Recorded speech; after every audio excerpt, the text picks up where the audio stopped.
আপনার 1 বছর ধরে সঠিক সময়ে মাসিক হচ্ছে না, এটা কোনো সমস্যা কি না? আমাদের যে 2টা ওভারি আছে, এই ওভারি থেকে যে কোনো একটা ওভারি থেকে প্রতি মাসে ওভুলেশন হয়।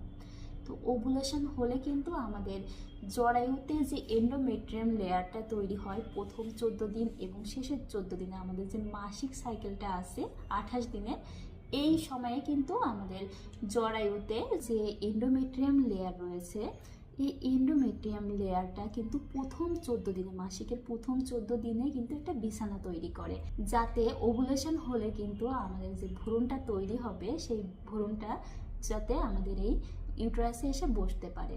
কিন্তু এই সময়ে যদি আপনার মিলন না হয় এবং আপনার যদি ভ্রূণ না তৈরি হয়, তাহলে পরের 14 দিনে এই লেয়ারটা আরও বেশি পুরো হয় এবং 28 দিন কিংবা 28 দিনের 7 দিন আগে কিংবা পরে এই লেয়ারটা ভেঙে গিয়ে আমাদের মাসিক শুরু হয়। আমাদের হরমোনের তারতম্যের কারণে কিন্তু আমাদের এই এন্ডোমেট্রিয়াম লেয়ারটা ভেঙে যায়। তাহলে আপনার যদি মাসিক প্রতি মাসে না হয়, তাহলে বুঝতে হবে যে আপনার ওভুলেশন হচ্ছে না।